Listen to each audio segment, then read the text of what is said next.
Yeah, good morning, guys. 2 of Florida's 67 total counties, both Democratic strongholds, are causing quite a stir in the race for the Senate. Governor Rick Scott's lead over incumbent Senator Bill Nelson appears to be narrowing. Out of 8 million votes, Scott leads by less than 18,000. And as Nelson gears up for a fight, Scott is suing the Democratic election supervisors in Broward and Palm Beach counties, accusing them of rampant fraud and calling on the Florida Department of Law Enforcement to investigate. Yeah, we won. I'm going to be the U.S. Senator. I'm going to fight this all the way. We're going to do everything we can. We're looking at every legal remedy we can exercise. We're going to fight this, and we're going to win this. Now, under Florida law, any race with a margin of 0.5% or less automatically goes to a machine recount. Election attorney Mark Elias, who is now representing Nelson, said, quote, "We're doing this not just because it's automatic, but we're doing it to win." And in the gubernatorial race, also raised within recount territory, Republican Congressman Ron DeSantis leads Tallahassee Mayor Andrew Gillum by more than 36,000 votes. Gillum, who conceded the race to DeSantis on Tuesday night, indicated through his lawyers they are also gearing up for a fight. And, you know, guys, here's the deal. All the counties have until noon tomorrow to give their unofficial to vote tallies. At that point, then the Secretary of State of Florida will determine whether or not to order recounts in either or both races. I don't know if it plays a role, but the Secretary of State is Republican, appointed by a Republican, but there's supposed to be a totally separate office, ideally. That's why the governor is suing and calling in the police. Griff, thank you very much. Let's bring in Geraldo Rivera, Fox News correspondent at large. Good morning. Hi, Katie. How are you? Good, how are you? The rose between these thorns? We're having flashbacks to 2001. I'm telling you. But, you know, when you think about 2001, Bush versus Gore, they were 537 votes apart. This, we're talking tens of thousands. Well, tens of thousands, but every time I read a new account of the tally, it changes. They find a box here, they find a box there. Who needs Russian collusion when you have an old school Democratic Party machinery there? I lament the way politics pollutes something that should be a citizen, aspect of life. It's no, politics. but the thing is, remember the hanging chads, though, Steve? It just seemed to me that the will of the people was not represented. Rather, it became the will of the party official who was holding the chad up to the light. And I'm very worried. I mean, the Florida law since then has improved. Now you have this automatic machine recount if it's within 0.5%, and a manual recount if it's within 0.25%. But what I think the big news is just how divided the American electorate is in these swing states. I think it's Broward County being a mess. Right. It's really one county. You had a hurricane Hurricane Mike slam into the northern portion of the state, and now all of a sudden they were able to vote.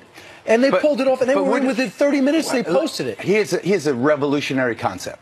Why can't we have one system of voting, one uniform system of voting for all 50 states, all counties, all municipalities, have one system with computers? You could have some of these wizards put together a program that can assure that it's hack-proof. I mean, to allow a human error in something like this. I don't know why Katie's rolling her eyes at me. I'm just not sure a federal one-size-fits-all system for the entire country would be less democratic and less full of errors. Give me one example where it wouldn't work. Geraldo, there are guidelines on how you're supposed to put the ballot together. And in Broward County, and Brian kind of touched on this, apparently under the instructions, they put the Senate race under there, which violates the guidelines.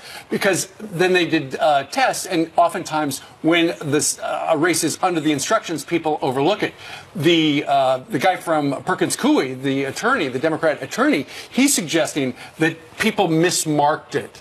But if they overlooked it, that's not going to be good news for Mr. Nelson. But if they mismarked it, which there's no evidence that has happened, that is good for Nelson. Personally, I think you have to weed out all subjective input. It has to be one rule fits all. I really do believe that. If it's this, and I mean, in Ohio, they had propositions on the ballot. You had to spend an hour in the voting booth unless you had memorized it. They print out the whole thing. And I got to the end of it, and I wasn't sure what it really meant. And I'm a pretty informed voter. I just think that our election system is a mess. It's vulnerable to hacking as a result of it being a mess. And worse than hacking, it's vulnerable to partisanship in these close races. Right. We have no security. We have no security of what happened in Arizona. We in Georgia now you have all this mess of lawsuits because the race was so historic and from Stacey Abrams' point of view.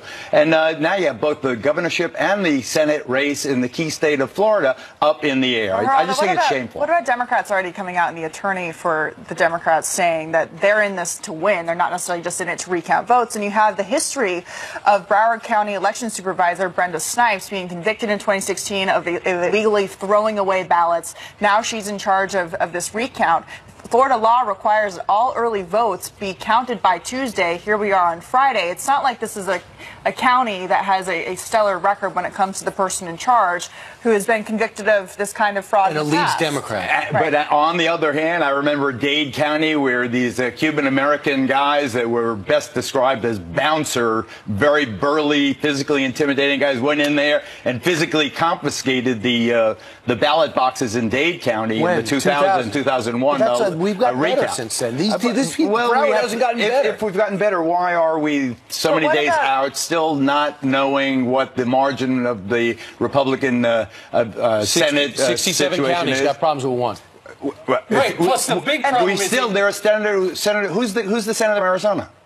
Who is it? Who's the senator from Florida? That's apples and oranges. So you say McSally, and I heard No, Sinema's leading, but Maricopa County hasn't been counted yet. That tends to lean towards the Republican. But my point is that may be a result that you favor, right? And maybe you lean that way because you favor that result. I just want to be honest. Nobody in Maricopa County was convicted of destroying ballots. I just think that one size fits all. We're all Americans. We're all voting. Let's just do it. Do it in a way where human intervention is minimized and where political partisanship is clearly weeded out. I think this is but it was shameful. A partisan activity for a year, 2 years leading up to it. You wouldn't think suddenly at midnight, okay, we're done being political. Well, I would like to know who the senator and who the governor in Florida are. Well, it has to be a transparent process, and at this point it isn't. And the Broward County supervisor can't even tell us how many votes were cast, and yet she keeps changing the vote totals. What do you have to do to get a problem. What do you have to do to get fired for doing that job? She posted the results 30 minutes early in 2016 and then threw out ballots before.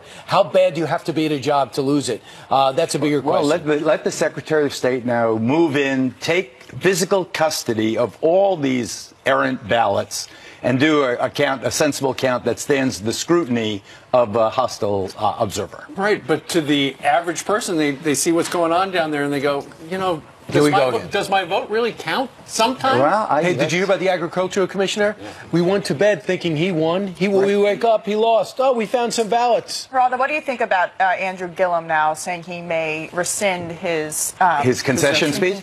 Well, concession speech is something. No one taped it, so he can but do it's not even that. It's not a legal action. By conceding, you don't foreclose your right to challenge fraud. I see the gross disappointment. All of this is motivated by the passionate, gross disappointment of a divided government. We go forward now.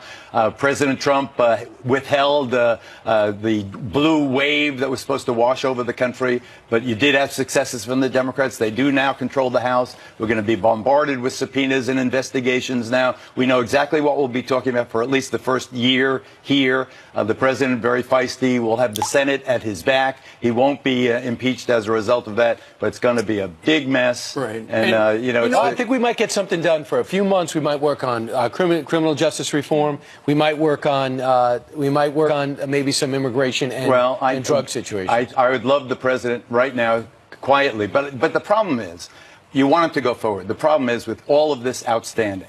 Is the Senate majority for the Republicans 54, or is it 51, or is it 52? I mean, all of that counts a lot going forward, toward a very contentious political season. Yeah. The more powerful he is in the Senate to counterbalance the weakness in the House, the better I think it is for compromise legislation. And I do think there is a road to compromise on immigration reform specifically, and I think the president knows what the formula is. All right.